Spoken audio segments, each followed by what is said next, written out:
Bonjour, c'est Lila Choupa-Oups et on enchaîne avec le passing. Donc c'est ce mouvement-là. Voilà, où on fait tourner le cerceau à l'horizontale à l'extérieur du corps. Donc ce sera un mouvement qu'on appelle off-body horizontal. Donc je commence ici avec le cerceau dans mes deux mains, main à l'extérieur du cerceau, par-dessus, d'accord? Et ici mes pouces se touchent. Ce qui va être compliqué, ça va être de récupérer son cerceau derrière soi. Donc je vais vous le faire ici en tournant. Donc très important ici, quand le cerceau vient par l'arrière, on va avoir tendance à vouloir l'attraper ici directement dans la main, sauf qu'on va avoir une position vraiment très bizarre. Nous, ce qu'on veut, c'est récupérer le cerceau avec les deux mains à l'intérieur. Donc là, j'espère que vous pouvez bien voir.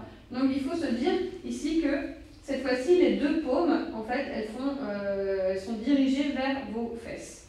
C'est-à-dire qu'ici, première main qui tourne, et la deuxième main, elle vient à l'intérieur du cerceau, paume par-dessus. Voilà, on tire bien, et on ramène devant.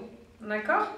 Donc, ici, quand on ne bouge pas, c'est un petit peu plus compliqué, mais plus vous allez prendre d'élan, vous aurez plus d'amplitude ici derrière pour récupérer finalement le cerceau.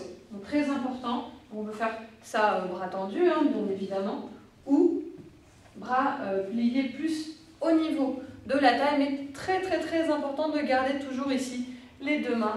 Donc si je vous le fais dans les deux sens, les deux mains toujours à l'intérieur du cerceau. Donc ça c'est vraiment la condition ultime pour bien faire un passing. Après, c'est un élément de transition qui va nous permettre de faire plein de figures avec ce mouvement, et je voudrais vous le combiner directement avec la vidéo précédente, c'est-à-dire faire le cerceau tourner sur la main, puisqu'on a vu la technique où on avait la main par-dessus le cerceau. Donc je commence ici avec mon passing, et quand je l'ai dans ma première main, je vais le remonter directement au-dessus de la tête, toujours en tournant. Voilà, très bien.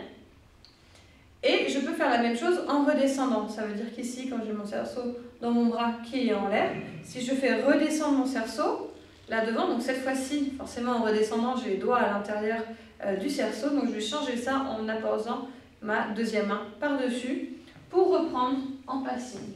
Donc c'est un exercice que vous pouvez faire, de commencer par le passing, lever le cerceau au-dessus de la tête, placer mes doigts à l'intérieur, et quand je redescends, je vais replacer ma main par-dessus le cerceau pour reprendre mon passing.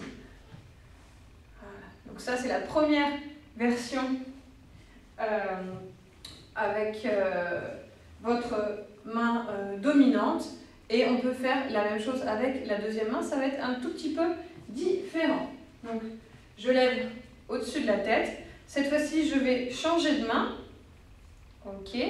Sauf que là, pour redescendre et passer à ma première main, on va devoir faire le changement dans le dos, ce qui va être un petit peu différent. Donc je vais me mettre de dos, et en fait on va ramener le cerceau ici derrière. Donc on a toujours les mains à l'intérieur du cerceau, et attention à ne pas récupérer donc le cerceau avec la paume à l'extérieur. Si je veux revenir en passing, ici donc je tourne par-dessus la main, je fais un tour à l'extérieur, donc je me retrouve avec le bras à l'envers, et je vais reposer ici ma première main, attention, paume vers la fesse, pour récupérer en passing.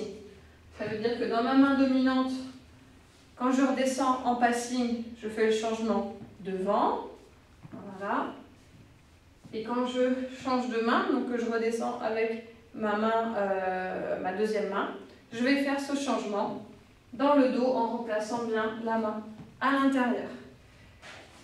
Et voilà pour les mouvements de passing.